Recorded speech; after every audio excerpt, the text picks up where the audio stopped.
Assalamualaikum warahmatullahi wabarakatuh. Perkenalkan, nama saya Grace Auzia Kencani Simanung Khalid dengan NIM 2503111554. Pada kesempatan ini saya akan menjelaskan materi teknologi informasi dan komunikasi yang telah dipelajari selama masa perkuliahan. Saya menyampaikan materinya secara lisan agar mudah dipahami dan disertai contoh yang sering kita temui dalam kehidupan sehari-hari. Materi pertama itu pengenalan teknologi saat ini, itu seperti komputer, perangkat, dan web. Pada pertemuan pertama, kita mempelajari pengenalan teknologi. Teknologi tidak hanya sebatas komputer, tetapi mencakup perangkat keras, perangkat lunak, serta jaringan internet.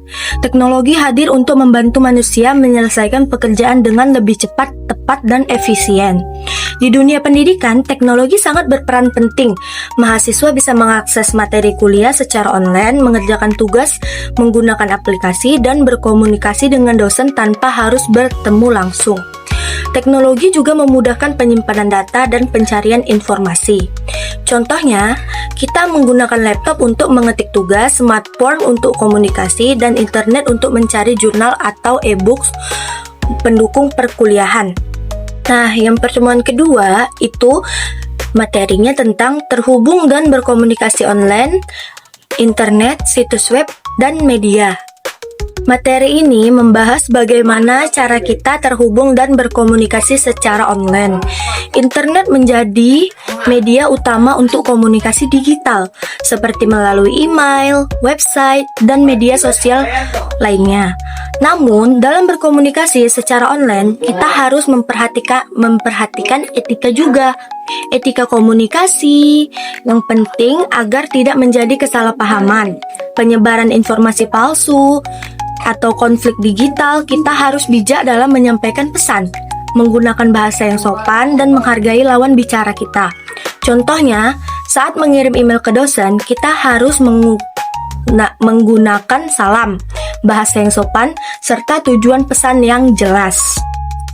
Materi ketiga itu ada komputer dan perangkat seluler, mengevaluasi pilihan untuk rumah dan kantor. Pada pertemuan ini, kita mempelajari komputer dan perangkat mobile. Komputer biasanya digunakan untuk pekerjaan yang membutuhkan ketelitian tinggi, seperti pengolahan data dan pembuatan laporan. Sedangkan perangkat mobile lebih fleksibel dan praktis digunakan di mana saja. Keduanya memiliki kelebihan masing-masing. Oleh karena itu, penting bagi kita untuk memahami fungsi dan memilih perangkat sesuai kebutuhan kita. Contohnya, laptop digunakan untuk mengetik laporan panjang, sedangkan smartphone digunakan untuk mengakses informasi dan komunikasi secara cepat. Nah, materi yang keempat ada program dan aplikasi, produktivitas, grafik, keamanan, dan alat lainnya. Pada materi ini, kita membahas sebagai program dan aplikasi yang membantu produktivitas.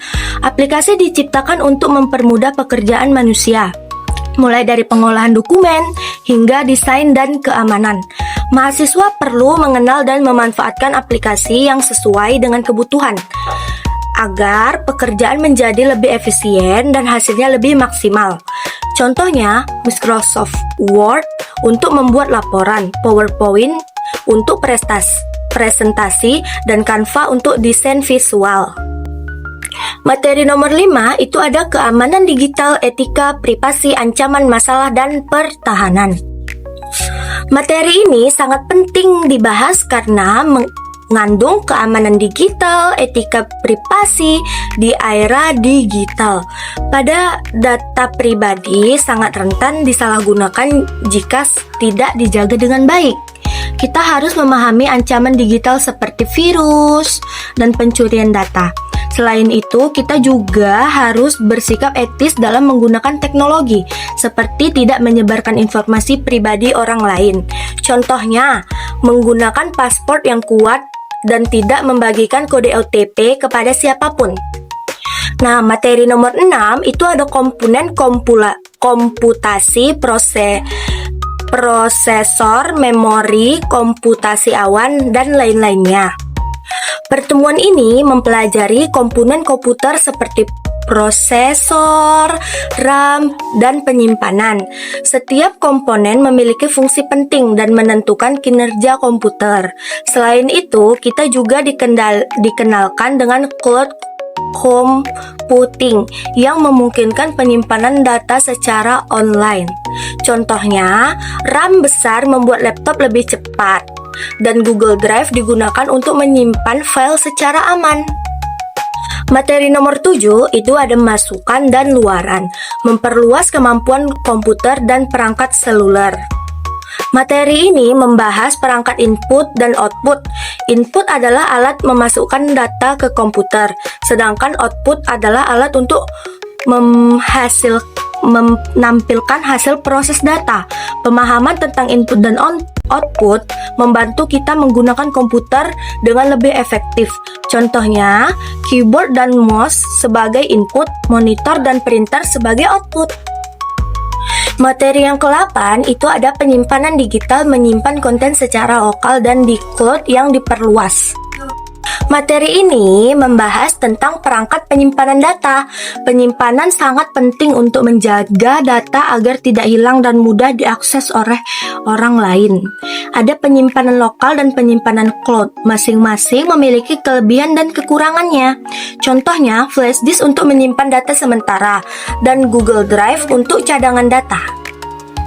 Yang ke-9 atau modul ke-11 itu ada operating system. Materi ini membahas sistem operasi yang berfungsi sebagai penghubung antara pengguna dan perangkat keras. Tanpa sistem operasi, komputer tidak dapat digunakan. Pemahaman sistem operasi membantu kita mengoperasikan perangkat dengan lebih baik. Contohnya, Windows pada laptop dan Android pada smartphone. Nah, yang ke-10 atau modul ke-12 itu ada mengomunikasikan konten digital, jaringan, perangkat berkabel, dan nirkabel. Pada pertemuan ini, kita membahas mengomunikasikan konten digital melalui jaringan. Konten digital harus disampaikan dengan jelas dan aman agar informasi dapat diterima dengan baik. Contohnya, mengirim file tugas melalui email atau aplikasi pesan. Nah, yang ke-11 atau modul yang ke-13 itu ada mengkomunikasikan konten digital. Sebenarnya materi yang ini tuh sama kayak berkaitan sama yang 12 tadi, cuman ini seperti lanjutan gitu ya. Materi lanjutan ini membahas kolaborasi digital. Kolaborasi online memungkinkan banyak orang bekerja bersama tanpa harus berada di tempat yang sama. Contohnya, mengerjakan tugas kelompok menggunakan Google Docs secara bersamaan.